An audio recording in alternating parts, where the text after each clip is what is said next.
வணக்கம். இப்போ நம்ம எளிய அறிவியல் சோதனை செய்து பார்க்க போகிறோம். செய்யறதுக்கு முன்னாடி ஒரு சின்ன யோசனை.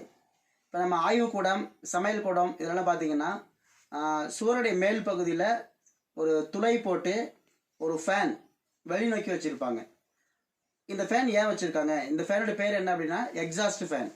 இந்த எக்ஸாஸ்ட் ஃபேன் ஏன் சூரியனுடைய மேல் பகுதியில் பொருத்திருக்காங்க அப்படிங்கிறத இப்போ வந்து நம்ம ஒரு சின்ன சோதனை மூலமாக செய்து தெரிஞ்சுக்க போகிறோம். இந்த சோதனையுடைய பேர் வாயுக்களின் விரிவு.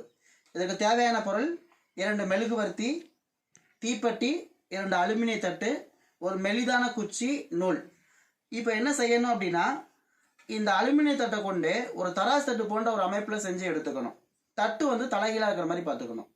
ஓகே, இப்போ நடுப்பகுதியில் நம்ம ஒரு நூல் கட்டிடுறோம். நூல் கட்டிட்டு இதை நம்ம பிடிச்சிக்கிறோம். இப்போ இது ரெண்டும் ஒரே கிடைமட்டமாக இருக்கிற மாதிரி பார்த்துக்கணும். கிடைமட்டமாக இருக்குது. இப்போ அடுத்து நான் என்ன செய்கிறேன் அப்படின்னா இந்த மெழுகுவர்த்தியை பற்ற வச்சிட்றேன்.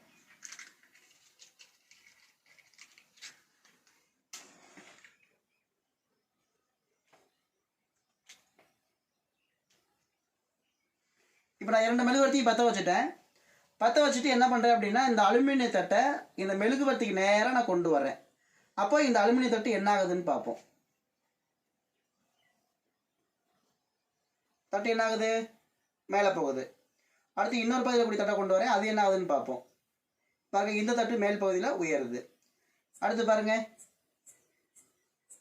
இது மாதிரி எத்தனை முறை கொண்டு வந்தீங்கனாலும் இந்த மெழுகுவர்த்திக்கு நேராக வரக்கூடிய தட்டு மட்டும் மேலே எழும்புறதை நம்மளால் பார்க்க முடியுது. ஓகே, இதுக்கு என்ன காரணம் அப்படின்னா இப்போ நம்ம வந்து மெழுகுவர்த்தி வந்து பற்ற வச்சுருக்கோம். மெழுகுவர்த்தி எரியும் போது இங்கே என்ன வெளிப்படும்? வெப்ப ஆற்றல் வெளிப்படும். அப்படி வெப்ப ஆற்றல் வெளிப்படும் பொழுது இந்த மெழுகுவர்த்தியை சுற்றி இருக்கக்கூடிய காற்று வெப்பமடையும். வெப்பமடையும் போது அந்த காற்று மூலக்கூறுகளுடைய இயக்க ஆற்றல் அதிகமாகும். எப்போதுமே ஒரு பொருளுக்கு நம்ம வெப்பத்தை கொடுத்தோம் அப்படின்னா அந்த பொருளுடைய மூலக்கூறுகளின் இயக்க ஆற்றல் அதிகமாகும். இப்போ வெப்ப ஆற்றல் கொடுக்கும்போது இங்கே கூடிய காற்றுடைய மூலக்கூறுகளுடைய இயக்க ஆற்றல் அதிகமாகும். அப்படி இயக்க ஆற்றல் அதிகமாகும் பொழுது மூலக்கூறுகளுக்கு இடையில இடைவெளி ஏற்பட்டு விரிவடையும். அதாவது காற்று விரிவடையும். வெப்பத்தினால காற்று விரிவடையும். விரிவடையும் போது அது என்ன ஆகும் அப்படின்னு கேட்டிங்கன்னா லேசாகும். லேசான பொருள் எப்போதுமே எங்கே போகும்? மேலே போகும். இப்போ வெப்பமடையாத காற்று கனமாக இருக்கும். வெப்பமடைஞ்சு விரிவடைஞ்ச காற்று லேசாக இருக்கும். அப்போ அந்த லேசான காற்று எங்கே போகும் அப்படின்னு கேட்டிங்கன்னா தொடர்ச்சியாக நமக்கு மேலே வந்துக்கிட்டே இருக்கும். அப்படி தொடர்ச்சியாக மேலே வரும் பொழுது இந்த காற்று என்ன பண்ணுது அப்படின்னு கேட்டிங்கன்னா இந்த அலுமினிய தட்டு மேலே மேல் நோக்கி அழுத்தம் கொடுக்குது. அப்படி மேல் நோக்கி அழுத்தம் கொடுக்கறதுனால இந்த தட்டு என்ன பண்ணுது? மேல் நோக்கி உயருது. இப்போ இந்த தட்டுக்கு மேலே வந்ததுக்கான காரணம் நமக்கு புரிஞ்சிருக்கும். அப்போ காற்று தொடர்ச்சியாக விரிவடைஞ்சு மேலே வந்துக்கிட்டே இருக்கிறனால தட்டு மேலே வருது. ஓகே, நம்ம ஏன் அலுமினிய தட்டு எடுத்துக்கிட்டோம்? அலுமினிய தட்டு வந்து பார்த்தீங்கன்னா ரொம்ப லேசானது.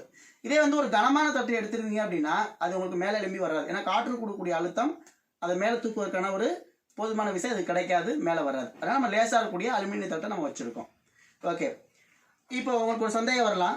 இப்போ நான் 2 மெழுகுவர்த்தி பற்ற வச்சுருக்கேன். 2 மெழுகுவர்த்தி பற்ற வச்சா தான் அது மேலே போகுமா? இல்லை, ஒரு மெழுகுவர்த்தி பற்ற வச்சு எரி விட்டிங்கனாலும் மேலே போகும்.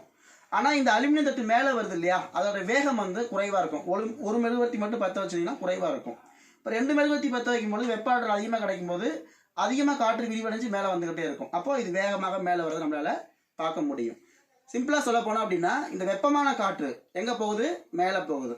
இப்போ வெயில் காலத்தில் வெப்பம் வந்து அதிகமாக இருக்கும். நான் முன்னாடியே ஒரு கேள்வி கேட்டிருந்தேன்.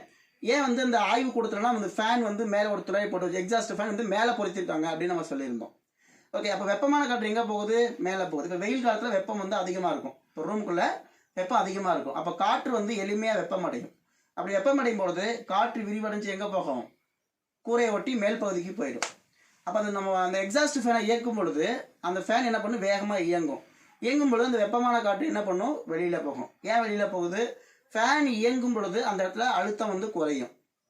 இப்போ உள்பக்கம் வந்து பார்த்திங்கன்னா அழுத்தம் அதிகமாக இருக்கும். அப்போ வெப்பமான அந்த அழுத்தம் மிகுந்த காற்று தொடர்ச்சியாக வெளியே போய்கிட்டே இருக்கும். அப்போ நம்ம இருக்கக்கூடிய அந்த ரூமுக்குள்ளே என்ன ஆகும்? அழுத்தம் மிகுந்த வெளியில் வந்து அழுத்தம் அதிகமாக இருக்கும். அப்போ அழுத்தம் அதிகமான பகுதியிலிருந்து குறைவான பகுதிக்கு தொடர்ச்சியாக வந்துக்கிட்டே இருக்கும். அப்போ நம்ம குளிர்ந்த காற்று வர்றதை அந்த இடத்துல உணர முடியுது. குளிர்ந்த காற்று வருவதற்காக நம்ம வந்து ஃபேன் வந்து பொறுத்திருக்கோம். அதே சமயம் வெப்பமான காற்று மேல் பகுதிக்கு போகுது அப்படிங்கிறதுக்காக தான் நம்ம அந்த எக்ஸாஸ்ட் ஃபேன் வந்து மேலே வச்சுருக்கோம். ஓகே, நன்றி.